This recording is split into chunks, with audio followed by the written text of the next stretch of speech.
everyone, welcome back to my channel. My name's Amy and this is Dino Budgets, and over here we are a single income household focusing on large savings on a small budget, just like our friend Mr. T-Rex tries to live his life with a big head and small arms. Welcome guys, I'm so glad you're here. Welcome back. If you are new, I would love to have you as a subscriber. Go ahead and click that button and join the Dino Budgets fam. But today we are going to be budgeting our paycheck number 2 for February. But before we do, you know what we have to do. We have to see what T-Rex is trying. Remember guys, no matter what type of day you're having, at least you're not a T-Rex trying to squeegee his windshield. I don't know guys, this one just caught me as extremely funny. It's just what I needed today. All right, let's get into it. So like I said, we're going to be budgeting paycheck number 2, and let's see if I can get through all these numbers. I had so many random things come at me, and I did an initial budget because I didn't think I was going to know what was going to be needed for my budget, because I hadn't found out what we were going to get paid this time yet. Usually paychecks fall in a way that the amount goes pending in the account a day or so before payday, but with the way our paycheck fell this time, I wasn't sure if I was going to see that until the day before or the day of, just get the amount we were going to be paid. So when you're budgeting with amounts that you don't know what's coming in, the way I did it was I just have a normal breakdown sheet similar to this one where I have every single thing written down. I also have the current amount that is in the envelopes. So I do go back through and double check just to make sure my trackers match up with what my envelopes have. And then I have that written down there so I can see, which kind of guides me as to how much I need or want to put into envelopes. And so first things first, I always, take out my staples, my things I always know I got to do. So my tithe, my mortgage or part of my mortgage, because I split it up, any bills that are due, and then my wallet, which is like our groceries, our household, our gas, all of like the basic things that you always have to account for no matter what you get. Now my husband, he does have a base pay that he makes, and so the reason I don't know what it is every time is because sometimes he works overtime, sometimes there was a holiday, and so it does fluctuate on us. And so I always go off of just the base pay amount. So say, for example, you knew you were getting $1,000 for your pay this week. Now I do get bi-weekly pay, but say you're weekly, and I write down $1,000, and then off of that $1,000, I budget the things I absolutely know I have to budget for. Okay, like I said, any of your bills, any of your food, your gas, those sort of things. And then if there's anything left over, that's when I can decide to put something into a sinking fund or savings or paying off debt. Okay, and you go by what's your most biggest priority. So if debt's your biggest priority, then you're going to throw your extra to debt. If savings your biggest priority, you're going to throw any of that extra to savings. Or, I took all my sinking funds and wrote them out. So to me, I have certain ones that are a higher priority than another, things that can wait, things that can't. And so I fill in what I can on the things that I want to make a priority first. If there's not enough left over for any additional, then those just get crossed off. So then once you actually get your paycheck, or it goes pending in your account so you can see how much is going in, then you can go back and adjust. So if you have more money than that $1,000 that you were budgeting with, say you got an extra $200 because you had some overtime on that paycheck. So now you can go back and use that $200 to plug into some of the envelopes that either didn't get any money but you wanted to give money, or maybe giving a little bit more to the ones you had already budgeted to. But as long as you have, your main things covered, your bills, your gas, your food, those sort of basic necessities that you need to live every week, as long as you have those covered, what you do with the rest of your money is your choice. But it just gives you an option of how to kind of pre-plan your budget before your money comes in, so that you at least know where you're at and where you want to go. And so that's what I had to do this time, because I wasn't sure and it wasn't pending in my account yet. Well, this morning it went pending. So I sat back down, I refigured my numbers, and that's what we're going to budget here today. And so, like I said, I had a lot of numbers thrown at me this week, and we are just going to go with it, and hopefully everything checks out. All right, guys?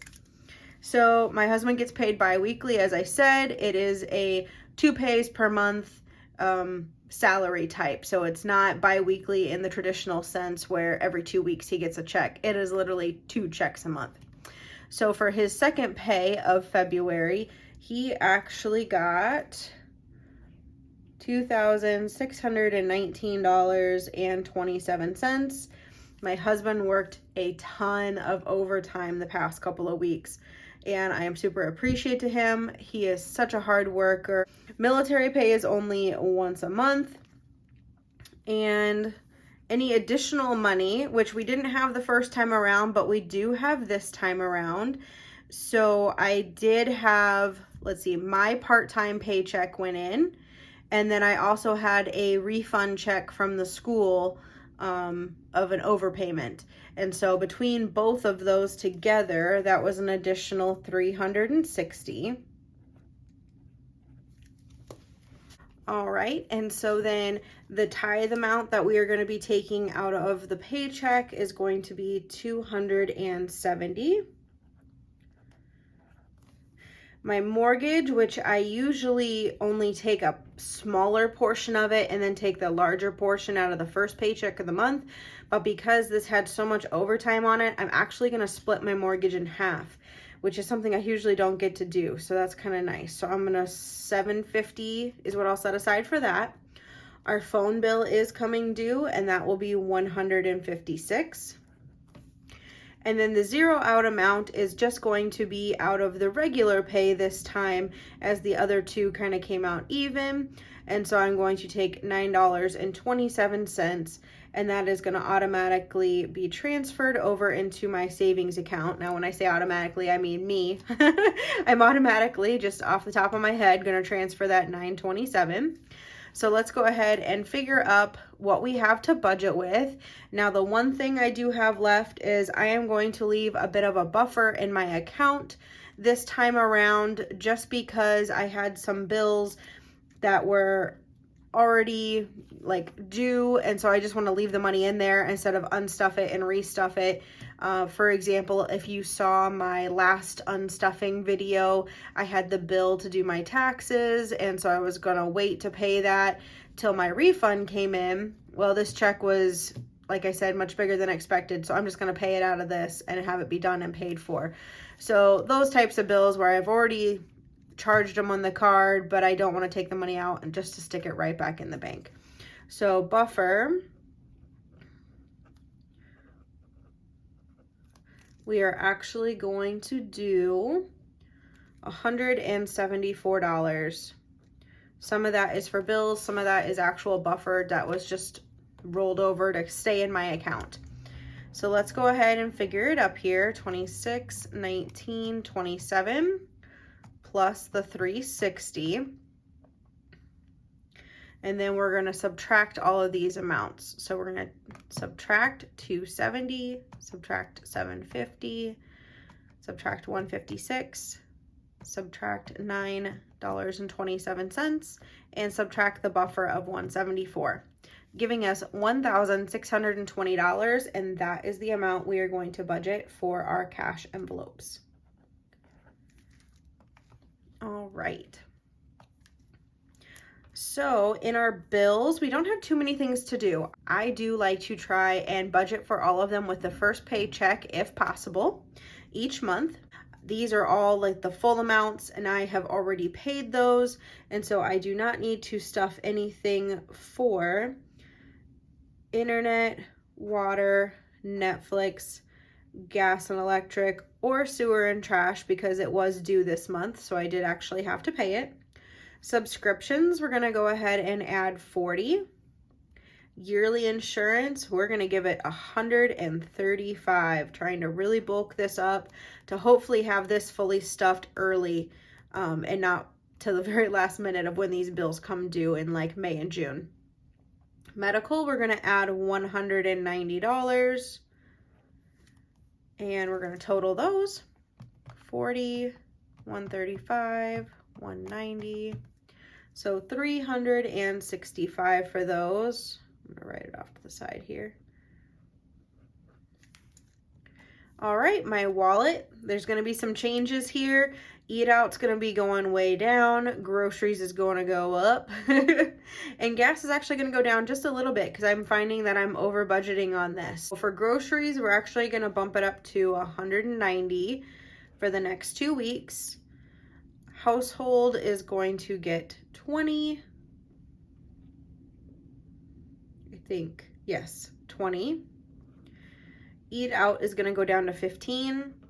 If you did see my last on stuffing, you know that I am on a new custom meal plan, and so eating out is really not something that I should be doing with that meal plan right now, but I am going to still stuff 15, and that's just so once a week in the next 2 weeks between pays, if my husband decides he doesn't like what I'm making off of my meal plan for dinner and he wants something else, he has the choice to go out and get it. You know, if he wants, you know, some tacos or something, he can go get tacos.